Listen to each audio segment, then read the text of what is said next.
1970, Angela Davis begins organizing for the release of George Jackson, Mhm. John Clutchett, and Fleeta Drumgo, who are collectively known as the Soledad Brothers. News that they had been indicted and were about to be sent to Soledad prison. They were charged with the murder of a guard in a different prison that they were in. Here's the thing about the charge and everything Yeah. is that there was a fight in the prison yard Oh, in which a guard killed 3 black men, mhm. W.L. Nolan, Cleveland Edwards, and Alvin Miller, from a sniper tower.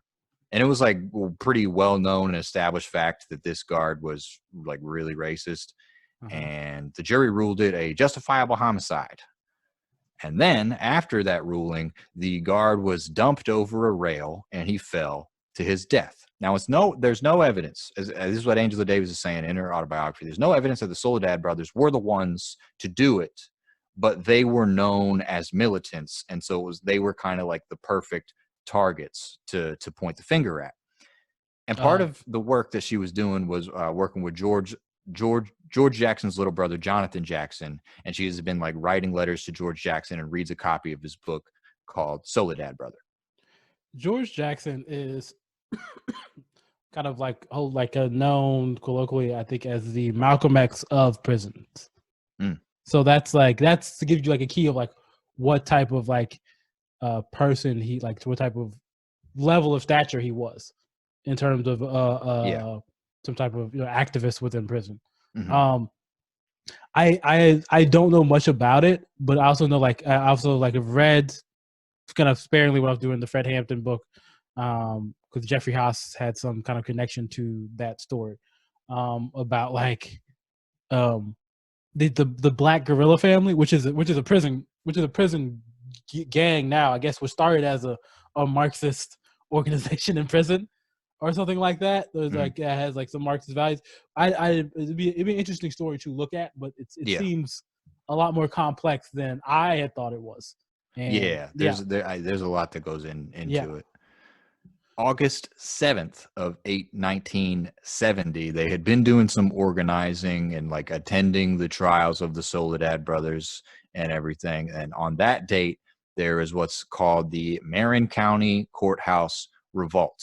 This is the inciting incident in which Jonathan Jackson, age 17, was killed, and also a judge. And basically what happens is like the trial's going on, and I don't even know. I think she mentioned that it wasn't even like none of the Soledad brothers were being tried. It was like somebody else who may or may not have been affiliated. It was on some other shit. Yeah. And then Jonathan Jackson basically, he pulls out a carbine and takes the judge hostage. Yeah. Yeah, and the judge gets killed, and like he gets shot, and maybe some others. And then this is like a big like, oh shit moment where Angela Davis now has to go underground because she's charged with murder, kidnapping, and conspiracy to, I think, free prisoners as well, and conspiracy to commit murder and kidnapping as well. And she's like, I gotta get the fuck out of here. Yeah. He just like, I mean, it's kind of crazy because you see like, you have Jonathan Jackson who's just like, dog, this is crazy. Y'all trying to send my brother for something he didn't do. Yeah. And I was really like, and you already have, I guess, the feelings about like the entire society. And then you see this travesty being conducted. And at that point, you're like, you know how it goes most of the time. They're probably going to go to jail, and they're going to probably give him the death penalty for this. So put that clip in that carbine. Let's get busy. But there's pretty much no way out of that. It's a suicide mission. Yeah. You know what I mean? Because you're playing on like the U.S. government's level. And that's the point. You're playing Mario Kart, man. Yeah, you're playing Mario Kart. They love violence, dog. They love violence. Yep. This is where I live, G. August 13th of 1970, Angela Davis, she's gone underground at this point. She, like, the FBI is on a manhunt for her, a woman hunt, I guess.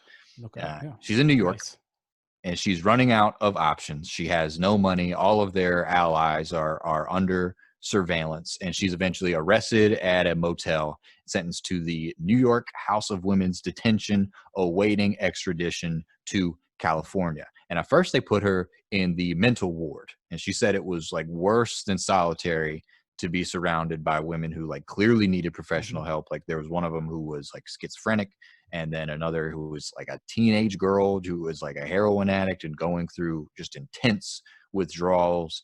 And she's like, they're all given Thorazine with their meals, which is like a tranquilizer. And she's also saying like the books that they have are just shit. Like their library sucks. It's all just like boring romance. All just Cat in the Hat.